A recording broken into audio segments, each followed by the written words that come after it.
నాకు చదువు లేదు అని ఎప్పుడు బాధపడుతూ ఉంటే, చదువు లేదని బాధపడొద్దని, భక్తికి ముక్తికి చదువులెందుకు, ఆత్మశాంతి ఉంటే చాలు అదే దైవము.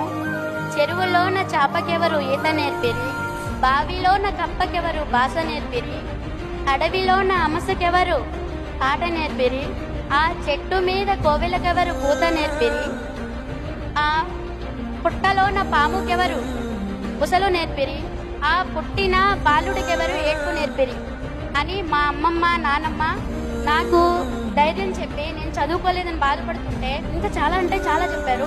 కానీ చదువు ఒక్కటే కాదు, నీ ఆత్మవిశ్వాసం ముందర పని అనేది నేర్చుకుంటే మనం చేసిన దానికి ప్రతిఫలం ఆశించకుండా ముందుకు వెళ్తే అంతా మంచిగా జరుగుతుందని చెప్పారు. కానీ నిజంగా నేను ఎప్పుడూ ఇలా ఎక్స్పెక్ట్ చేయలేదు. కానీ వాళ్ళు చెప్పింది పెద్దల మాట వింటే అది ఎప్పటికైనా సరే విజయం